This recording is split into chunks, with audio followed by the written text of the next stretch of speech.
Father, oh, bless you, teach us your word in the name of Jesus. Today the Lord will teach us on a topic that says understanding service. Understanding service.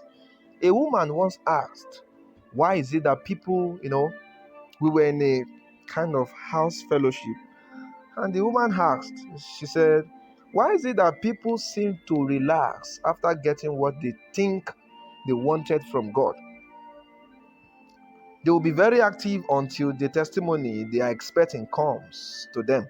Suddenly, you will see that man who prays every day, not praying for months, just because he claims his prayers have been answered.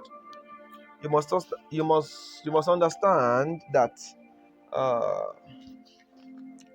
you must understand service to God. You must know that service to God should not be based on what to get.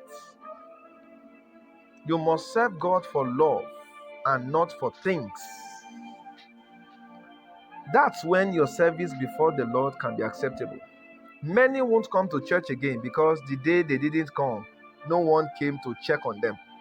Some ushers will lose control.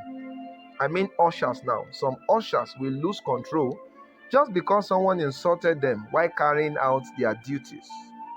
When you render services to God based on your love for Him, then people's reaction won't discourage you. The reason many people stop following God after their prayers are being answered is because they lack understanding. When you have understanding, you will know what serving God should mean. You will know what it means to serve God. You will know that serving God should not be based on what you want to get, but it should be based on your love for God. What is service?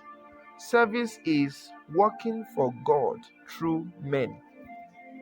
Working for God through men. The best way to serve God is to serve men. Since God is invisible, then you will need the visible to reach Him. So you must serve men to serve God. If you serve people, you are serving God. And if you follow those who are following God, then you are also following God.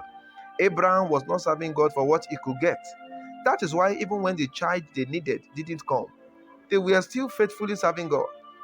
Even after the child came, they still kept on serving God. A man that have understanding will continue to serve God whether he gets what he wanted or not. In your office, if you can render services to God by bringing souls to Christ, then that will be something glorious. In your services, you can render service in your office. You can render service to God, your place of work, wherever you find yourself. You can render service to God by bringing souls to Christ. God can bring that person.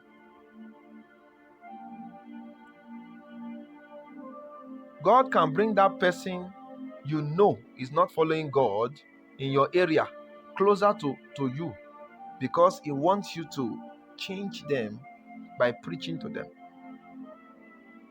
So when God brings unbelievers close to you, He is not doing that so that you can gossip with them. He's doing that so that you can preach the gospel to them. By joining workforce, by joining, the workforce in your local assembly, that means your church, you can also render services to God. You can join the workforce, and join the ushers, you can join the choir, be among the choristers and things like that. By so doing too, if you do that faithfully, you are rendering services to God. You can also render service to God through prayers.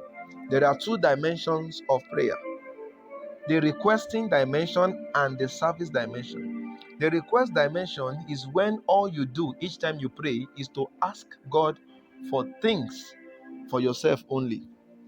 But the service dimension of prayer is what we call intercession. Anytime you start to pray for others and not yourself only, you are rendering service unto God.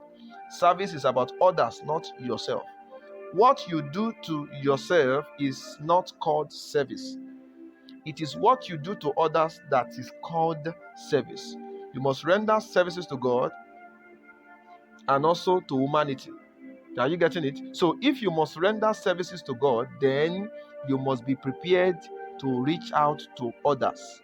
Once again, if you must render services to God, then you must be prepared to reach out to others. This is the wisdom of God. Don't sell it.